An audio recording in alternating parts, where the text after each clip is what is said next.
Bismillahirrahmanirrahim. Assalamualaikum warahmatullahi wabarakatuh. Innal hamdalillah nahmaduhu wa nasta'inuhu wa nastaghfiruh wa na'udzu billahi min shururi anfusina wa sayyiati a'malina may yahdihillahu fala mudilla lahu wa may yudlilhu fala hadiya lahu. أشهد أن لا إله إلا الله وحده لا شريك له وأشهد أن محمدا عبده ورسوله أما بعد فإن أصدق الحديث كتاب الله وخير الهدي هدي محمد صلى الله عليه وسلم وشر الأمور محدثاتها فإن كل محدثة بدعة وكل بدعة ضلالة وكل ضلالة في النار أما بعد. Hadirin kaum muslimin rahimani wa rahimakumullah jami'an. Alhamdulillah, kita bersyukur kepada Allah Subhanahu wa taala pada kesempatan hari ini kita masih bisa ta'lim di tempat ini. Mudah-mudahan amal perbuatan kita ini ditulis oleh Allah Azza wa Jalla sebagai amal saleh dengan pahala yang melimpah, yang sangat besar. Karena memang amalan yang kita lakukan ini masih dalam hitungan 10 hari yang pertama di bulan Dzulhijjah, di mana amalan saleh yang dikerjakan dalam kurun waktu tersebut paling dicintai oleh Allah Subhanahu wa taala. Bahkan melebihi apa? Jihad. Kecuali seorang yang berangkat membawa harta dan harta bendanya dan jiwa raganya kemudian tidak pulang dengan membawa salah satu di antara keduanya, yakni mati. Ini baru melebihi. Sudah kami sampaikan dalam pertemuan kemarin tentang hal ini. Ya, mudah-mudahan amal perbuatan kita di 10 hari terakhir ini meningkat lebih banyak di hari-hari yang lainnya, lebih sungguh-sungguh, ya, lebih baik daripada amalan yang lainnya. Bahkan Syekh Ibnu Utsaimin memiliki ceramah memberikan contoh, tasaddaqa rajulun bidirhamin fi 'ashr dzulhijjah wa tasaddaqa dzalik bidirhamin fi 'ashr al-awakhir Ramadan, ayyuma afdal? Syekh memberikan pertanyaan kepada murid-muridnya, seorang bersedekah dengan 1 dirham di kurun waktu 10 pertama di bulan Dzulhijjah. Ada juga orang yang bersedekah dengan 1 dirham yang sama di 10 hari terakhir di bulan Ramadan. Manakah yang lebih afdal di antara keduanya? Mana yang lebih afdal kaum muslimin? Lebih afdal adalah yang dilakukan di 10 hari pertama di bulan Dzulhijjah. Semua amal saleh seperti itu. Maka mari kita memanfaatkan momen yang ada ayyam ma'dudah, hari-hari yang terbatas, dimulai dari tanggal 1 Dzulhijjah sampai Asyar tanggal 10 Dzulhijjah. Kaum muslimin rahimani wa jami'an, mengingat untuk hari Jumat besok taklimnya itu mau diadakan apa mau libur? Pas kebetulan kan Idul Adha ya, diadakan atau libur? Libur.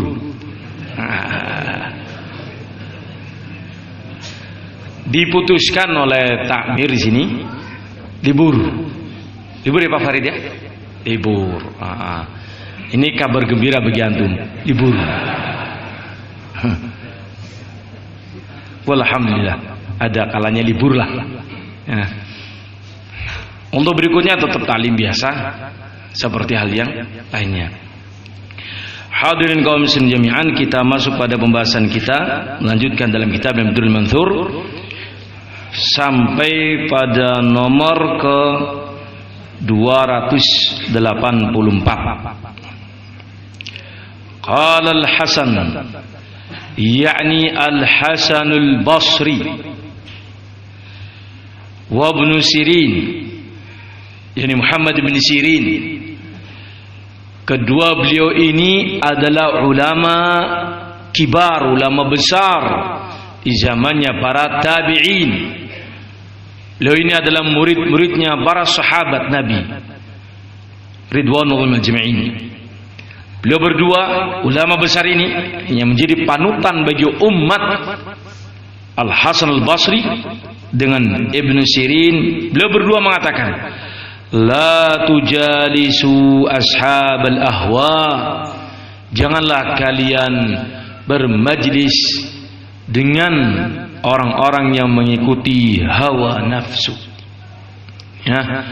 Wala tujadilu, dan jangan pula kalian berdebat bersama mereka karena gak ada manfaatnya.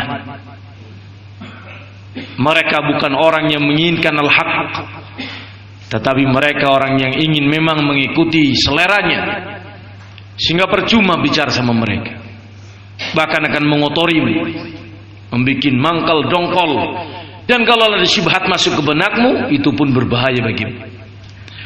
Wala tasma'u minhum, dan janganlah kalian mendengar dari mereka orang-orang yang mengikuti hawa nafsu.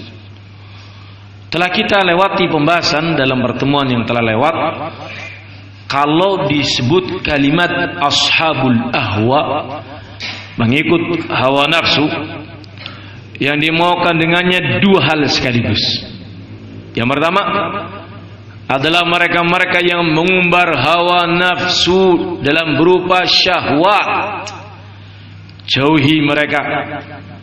Jangan mendekati orang-orang yang senang melakukan syahwat, pergaulan sama mereka yang bebas seperti itu, ya. Jangan bersama mereka. Engkau akan tertular, karena penyakit itu menular. Penyakit syahwat itu menular. Demikian pula kalimat ashabul ahwa masuk padanya yang kedua adalah apa?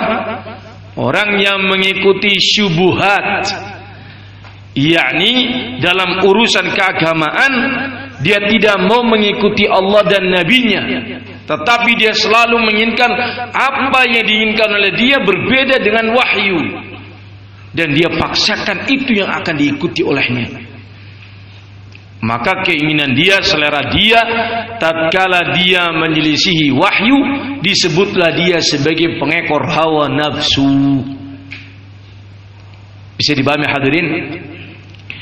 Al-Imam Syafi'i rahimahullah ta'ala, disebutkan ucapan beliau ini dalam kitab yang telah kita baca di majlis ini. Masih ingat kitab Lummatul I'tiqad Al-Hadi ila Sabilur Rasyad? Itu tahun berapa, Pak? 2007? Kurang lebih. Atau sudah ke sini tahun 2009-an. Dulu mana ad-da'ud dawa dengan Lummatul I'tiqad? Dawa-dawa lebih dulu. Ad-da'ud dawa, bukan dawa-dawa, Pak. Ibaratnya sudah lama. Disebutkan dalam kitab tersebut ucapan Imam Asy-Syafi'i. Qala Syafi'i rahimahullahu ta'ala, amantu billahi wa mimma jaa'a 'anillah ala muradillah, wa amantu bi rasulillah wa bima jaa'a 'an rasulillah ala muradi rasulillah sallallahu alaihi wasallam. Aku beriman kepada Allah, dan aku pun beriman dengan segala yang datang dari Allah, syariatnya, aturannya, wahyunya, berita-beritanya. Aku beriman dengan itu. Caranya bagaimana mengimaninya? Ala muradillah, mengimani itu semuanya sesuai dengan yang dimaukan Allah, bukan semau kita dalam berislam, tetapi kita berislam sesuai yang dimaukan oleh siapa? Allah subhanahu wa ta'ala. Wa amantu bi rasulillah, dan aku beriman kepada Rasulullah. Oh, beliau adalah utusan Allah, beliau seorang rasul yang mendapatkan wahyu, beliau adalah orang yang diwajibkan kita mentaatinya. Kita mengimani itu. Wa ma jaa wa bima jaan rasulillah, dan kita pun mengimani, mempercayai syariat, ajaran, bimbingan yang diajarkan oleh Muhammad Rasulullah sallallahu alaihi wasallam. Ala muradi Rasulillah, sesuai dengan yang dimaukan oleh Rasulullah sallallahu alaihi wasallam. Ini cara berislam yang baik. Bukan berislam itu dengan semaumu, atau bahasa Jawanya Pak, oh karepet dewek, wudele dewek Pak. Bukan. Anda berislam artinya Anda harus memenuhi apa yang Allah maukan dan apa yang Rasulullah inginkan dalam berislam. Nah, ahlul ahwa, dalam hal ini ahlul bid'ah, tidak mau melaksanakan nasihat Imam Syafi'i tadi. Saya berislam, tapi Islamnya saya beda dengan Islamnya Rasulullah Muhammad sallallahu alaihi wasallam. Rasulullah mengajarkan sunnah, kami mengajarkan bid'ah. Rasulullah mengajarkan kepada siratul mustaqim, kami mengajarkan kepada siratul dolal. Apa itu siratul dolal? Rasul mengajarkan kepada jalan yang lurus. Kalau saya berislam tapi mengajarkan kepada jalan yang sesat, karena bid'ah pada mereka. Rasul mengajak manusia ke surga, silakan. Kalau kami mengajak orang ke neraka. Ya nggak vulgar banget kayak gitu, Pak. Ya. Tetapi begitulah hawa nafsu. Kami hendak menampakkan di depan antum, itulah yang namanya al-hawa. Orangnya selalu tidak mau sami'na wa ta'na. Lucu Pak, Sahibul Hawa itu pengikut hawa nafsu, lucu. Imamnya membacakan hadis sawu sufufakum fa inna taswiyatus sufu min tamami shalah, sami'na wa ta'na. Ajek ora ajek Pak. Sofnya enggak lurus, enggak rapat. Bahkan kalau dirapeti marah, kesuh, nesu-nesu, kejuk sigli malang. Dia mengatakan sami'na wa ta'na itu tidak paham. Oh, kalimat itu artinya kami mendengar dan kami mentaati. Kenapa? Karena mereka sahibul hawa, pengekor hawa nafsu, yang selalu dalam beragama yang dikedepankan adalah al-hawa. Nah, di sini Al-Imam Ibnu Sirin dan Muhammad dan Al-Hasan Al-Basri menasihatkan kepada kita, jangan kamu bermajlis bersama mereka. Jangan. Kenapa? Karena sudah kita terlewati hal itu. Yang pertama, memaridatul lil qulub, menyebabkan timbulnya penyakit dalam hatimu. Penyakit itu berupa apa? Berupa pelanggaran-pelanggaran syariat. Yang berbahaya adalah tadinya kamu kuat dalam mengingkari kebid'ahan, menjadi lembek, bahkan sampai pada tingkatan memuji mereka, bahkan sampai tingkatan engkau simpatik dengan mereka. Mereka memang ahli bid'ah, tapi kan sholatnya mempeng banget, lumayan banget, aku seneng. Ahlul bid'ah kamu sukai, dia baik dalam satu sisi, kebaikan dia itu kaum muslimin dalam rangka mendukung bid'ahnya. Bisa difahami hadirin? Itu sahibul hawa. Orang yang mengikuti aliran yang bid'ah, faham yang bid'ah, maka kalau dia aktifnya bukan untuk sunnah Nabi, aktifnya untuk menghidupkan yang apa? Yang bid'ah. Begitu istrinya kaum muslimin. Kalau dia giat dalam sedekah, dia sedekahnya di atas apa? Bid'ahnya. Kalau dia aktif qiraatul Qur'annya di atas apa? Bid'ahnya. Fahadihun.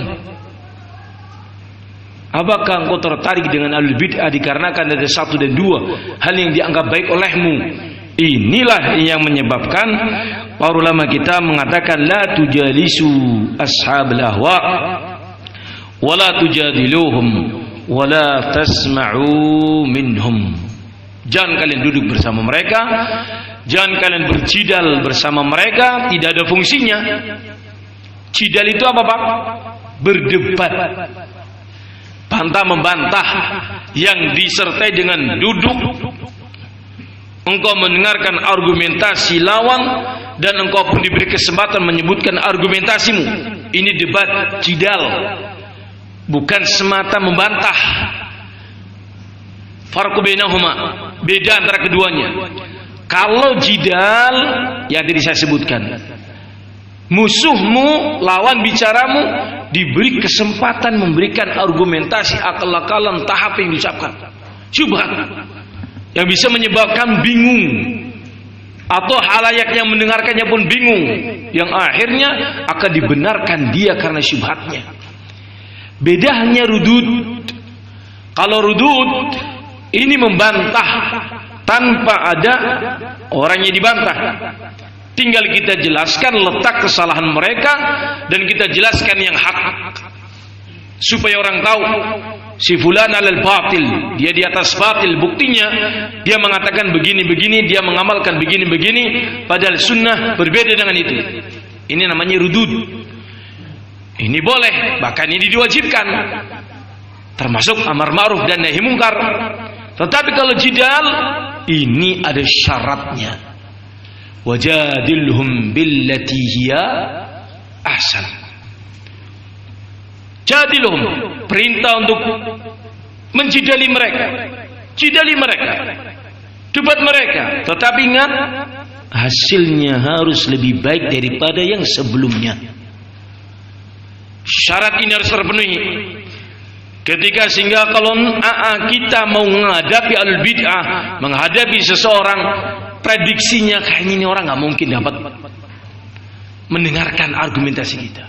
Orang ini sudah nemen, orang ini. Saya sendiri lemah. Jangan Anda layani debat itu. Itu debat yang tidak syar'i. Karena itu para ulama menyebutkan hukum asal debat dilarang. La jidala fid din wala tumari fih. Tidak ada jidal dalam urusan agama. Tidak ada debat mendebat dalam urusan agama. Yang ada adalah saya terangkan kepadamu al-haq, in qubila minhu fadaka wa illa qad adaita haq. Kita sampaikan kalau dia mau menerima, alhamdulillah. Kalau dia tidak mau menerima, sudah selesai. Saya tidak mau mendengarkan syubhat-syubhatmu. Bisa dipahami hadirin? Karena itu janganlah kita masuk dalam ranah perjidalan, karena ini butuh keahlian, butuh ilmu yang rasih, yang mendalam. Dan apa maslahatnya yang maukan? Apa maslahat jidal wahai kaum muslimin? Saya ingin memberikan hidayah kepada dia. Baik, itu niatannya. Tetapi Anda di waktu itu juga terancam dengan mendengarkan argumentasi akal-akalannya, atau mungkin sebuah ayat yang kamu tidak tahu, dia kemudian pahamkan kepada pemahaman yang batil. Sebuah hadis yang kau tidak bisa meneliti, hadisnya sahih atau lemah, tidak tahu kamu terdiam-diam, ayatnya, hadisnya, kamu nggak bisa jawab. Akhirnya kamu yang terkena penyakit. Maunya memperbaiki orang supaya dia mendapatkan hidayah, malah kamu yang terbawa. Rugi tidak, Pak? Rugi. Dalam aturan berdakwah, agama kita memberikan aturan. Dalam surat Sabbihisma rabbikal a'la, surat al-a'la, Allah berfirman, fadzakir in nafa'ati dzikra. Saya putus bacanya supaya paham secara i'rab. Fadzakir in nafa'ati dzikra. Bukan inna di sini, inna sesungguhnya, bukan inna nafa'ati dzikra, sesungguhnya peringatan itu bermanfaat, bukan. Fadzakir, berikanlah peringatan kepada mereka in jikalau peringatan itu bermanfaat. Kalau tidak bermanfaat, jangan. Ilmu ini ilmu mulia. Engkau membawa ilmu yang mulia. Ketika engkau serampangan memberikannya, seakan-akan ilmu itu tidak ada kadarnya, tidak ada nilainya. Berikan peringatan jikalau bermanfaat. Kalau tidak, sudah. Saya lebih menyelamatkan diriku sendiri daripada menyelamatkan orang-orang yang memang tidak membutuhkan ilmu. Jangan sampai kita menyampaikan sebuah ilmu di satu tempat yang kita menjadi bahan tertawaan, yang direndahkan kamunya dan ilmumu, terhina, tidak ada manfaatnya buat apa bicara. Tapi kasihan mereka, Allah yang memberikan hidayah bukan kamu. Doa sudah selesai. Doa, kemampuanmu dalam hal ini berdoa, bukan kemampuanmu berbicara di depan mereka, baik secara lisan, secara langsung, atau melalui media cetak, elektronik, medsos. Kadang berdebat melalui alat yang seperti itu. Kepengennya kita memberikan penjelasan qaddar ma syafa'al, orang itu ternyata lebih lihai dalam mengemas, akhirnya kamu menjadi korbannya. Qala Imam Atha, berkat Imam Atha Ibn Abi Rabah, nomor yang 385, 385. Auhallahu ila Musa la tujalis ahlal ahwa fa innahum yuhdithuna fi qalbika ma lam yakun fihi. Al-Imam Atha menyebutkan Allah Subhanahu wa taala mewahyukan kepada Nabi Musa, Nabi Musa, isinya adalah apa? La tujalis ahlal ahwa, janganlah engkau bermajlis dengan pengikut hawa nafsu. Kenapa Allah sebutkan di sini kepada Musa, fa innahum yuhdithuna fi qalbik, karena mereka akan memasukkan ke dalam hatimu, ya, sesuatu yang tadinya tidak ada dalam hatimu. Mereka memasukkan syubhat, memasukkan akidah yang batil, memasukkan prinsip-prinsip yang sesat ke hatimu dalam keadaan engkau tadinya tidak ada. Yani tidak ada dalam hatimu hal itu. Ini bisa terjadi kaum muslimin. Bisa terjadi. Berapa kali kami sampaikan di majelis ini contoh-contoh syubhat yang itu acak-acak, syubhat rendahan, sudah susah untuk kita menjawabnya. Repot. Iya. Berarti memang syubhat itu qattafah wal qulubu dha'ifah. Disebutkan dalam sebuah riwayat yang namanya syubhat itu bagikan kilat yang menyambar-nyambar. Kilat itu menyambar dan bertubi-tubi dan meninggalkan suara yang menggelegar, membuat takut. Itu penggambaran Nabi terhadap syubhat. Datang syubhat, kayak kita kaget. Siang bolong ada kilat. Dalam keadaan masih kaget, lagi datang. Gemuruh, takut kita.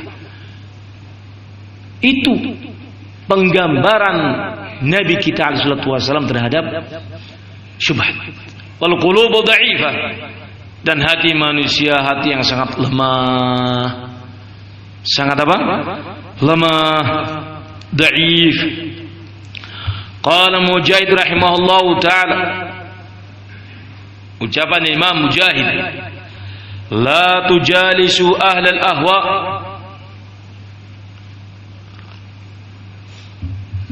janganlah kalian bermajlis dengan ahlul ahwa, fa inna lahum urratun ka'urratil jarab.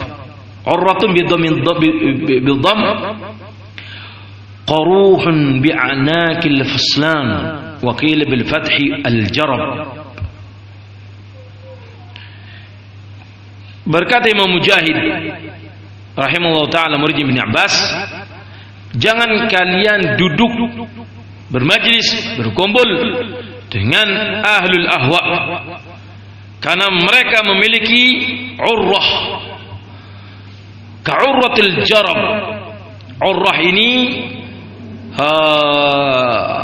bakteri atau sebuah penyakit yang terdapat dalam kudis,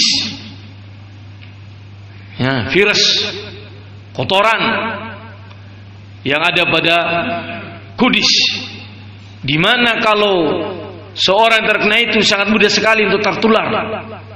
Nah, Imam Mujahid menggambarkan kepada kita ahlul bid'ah itu kaum muslimin punya sengat yang sangat berbisa. Sekali kamu kena, kamu akan na'udzubillah min dzalik, yang qalib, akan berpindah dari al-haq menuju al-batil. Memiliki kekuatan yang dahsyat untuk bisa menarik kita kepada kebid'ahannya. Ini nasihat ya kawan dari para ulama kita yang sudah berpengalaman, yang sudah melalang dunia dalam perkara ilmu, yang sudah sangat terkenal. Imam Mujahid ahlu tafsir zaman tabi'in, ahlu tafsir, guru beliau Ibn Abbas, Ibn Mas'ud dan yang lainnya. Ulama besar, sudah banyak pengalamannya, lebih dari kita. Ingat betul Pak? Ingat betul? Nak dengan kesungnya monggo. Oh, saya lebih pintar daripada Imam Mujahid. Oh, keblinger nih Kak. Ini nasihat para ulama. Tentunya mereka sudah tajrubah mengerti secara ilmiah dan prakteknya. Betapa banyak orang yang sesat di awal mulanya karena dia duduk di depan ahli bid'ah. Ada bab di belakang, ya, masih lama pembahasannya. Ada asbab sukutur rajul fil bid'ah, bab yang ke-42. Kita baru 27. Bab yang 42 berisikan tentang sebab-sebab seorang jatuh ke dalam bid'ah. Di antaranya disebutkan karena model jidal ini tadi. Terkena seorang yang bernama Imran bin Hittan, ulama besar di zaman dulu, alim, ulama. Dia sesat dikarenakan jidal dengan seorang yang datang dari negeri Irak. Mithl Bighal, orang ini datang mendebat Imran bin Husain, dan Imran bin Husain kalah debat, yang pada ujungnya dia sesat, jadilah khawarij. Na'udzubillah min dzalik. Ulama kaum muslimin, tetapi kalah debat. Kemudian yang berikutnya nomor ke-387, 387, balagha Umar ibn Khattab radhiyallahu anhu anna rajulun yajtami'u ilayhi al-ahdath fanaha an mujalasatihi. Disebutkan dalam kisah, akan datang kisahnya secara lengkap dalam kitab ini, tentang kisahnya Umar memperingatkan kaum muslimin di waktu itu dari seorang yang bernama Sabigh ibn Asal dari Irak. Dia di halaman berapa saya lupa, sebab kisahnya Sabigh. Sabigh ini kaum muslimin adalah seorang yang dikenal banyak bicara tentang Al-Quran, bicara tentang Al-Quran dari sisi apa? Ayat-ayat yang masih samar. Apa ini artinya? Apa ini artinya? Ayat Al-Quran ada dua kaum muslimin. Ayat Al-Quran ada dua. Ayat muhkamat dan ayat mutasyabihat. Ayat muhkamat artinya ayat-ayat yang jelas maknanya dan tidak bisa ditarik kemana-mana. Hunna ummul kitab. Ayat yang jelas ini induknya Al-Quran. Wa ukharu mutasyabihat, dan masih ada ayat-ayat yang masih samar. Samar karena kedangkalan ilmu kita. Bukan tidak bisa dipahami makna yang benar, bukan. Semua Al-Quran difahami dengan jelas isinya. Inda ahli ilmi, ketika orang itu adalah ahlul ilmi. Ada pun orang-orang yang qillatul ilm, sedikit ilmunya, memahaminya susah. Seperti lafaz wan nazi'ati gharqa wan nashitati nashta. Apa artinya, Pak? Demi yang mencabut dengan keras, demi yang mencabut dengan lembut. Ini para petani apa ya? Nyabuti suku tekin dia Pak. Gak bisa Anda dengan hanya bermodalkan bahasa Arab kemudian menafsirkan ayat, gak bisa. Siapa Anda? Harus Anda rujuk kembali kepada kutub tafsir. Di antaranya tafsir Al-Qurtubi, tafsir Ibnu Jarir At-Tabari, tafsir Al-Quran Al-Azim Ibnu Katsir dan yang lainnya. Kembali ke sana. Anda jangan hanya bermodalkan terjemahan. Ini tafsir Al-Quran, ini ayat mutasyabihat, yang dimaukan dengannya apa? Anda nggak tahu. Dikaji. Yang dimaukan dengan wan naziati gharqa, wan nasyidati nashta adalah para malaikat yang mencabut nyawanya orang yang beriman dengan lembut, dan para malaikat yang mencabut nyawanya orang kafir dengan keras. Coba perhatikan, tanpa kembali kepada kitab tafsir nggak akan mungkin kau dapati makna yang seperti itu. Amma yatasaalun anin nabil azim alladhi hum fi mukhtalifun. Apa maknanya ini? Mereka bertanya-tanya tentang satu hal. Satu hal itu adalah nabul azim, perkara besar. Apa itu maknanya? Mereka berselisih dalam hal itu. Perkara besar apa ini?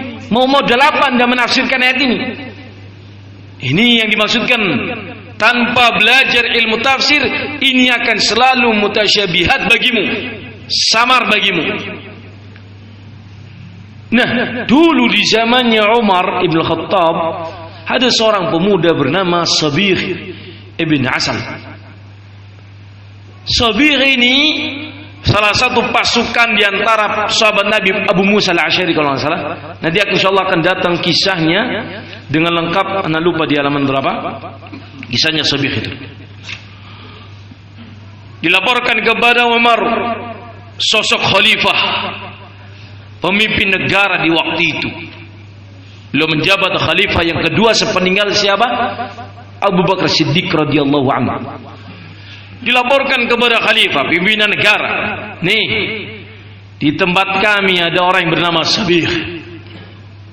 Dia orang yang banyak bertanya-tanya tentang ayat-ayat yang masih mutasyabihat.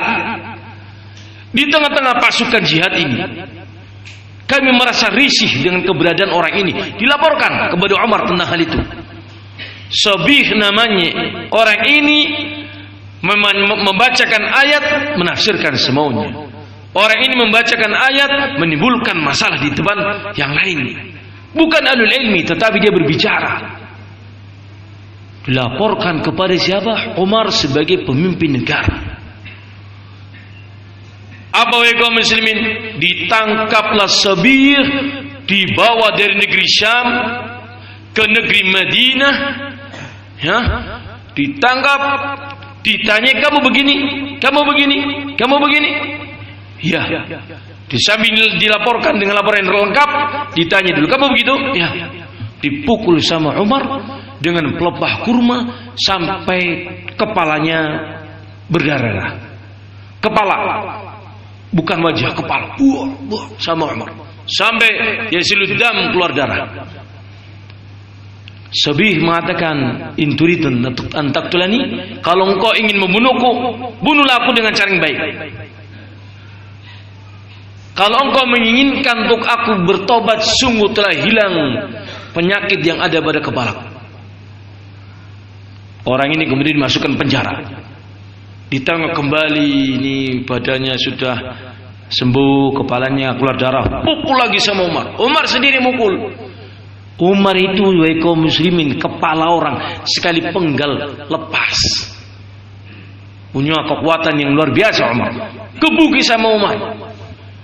Berapa kali sampai akhirnya dia mengatakan tobat, tub, aku tobat. Kemudian setelah itu dikirim pulang ke negerinya di Irak.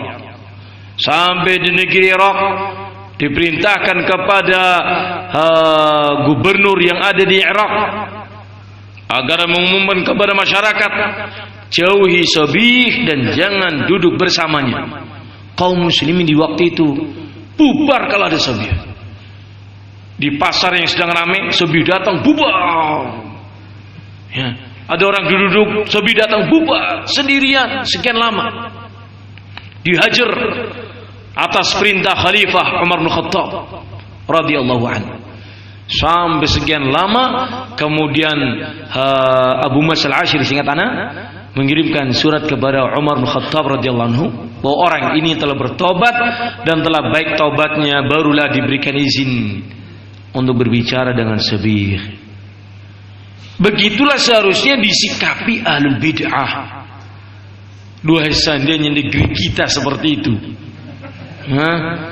Nusa Kambangan penuh Pak, banyak yang mau ditangkap ahlul bid'ah.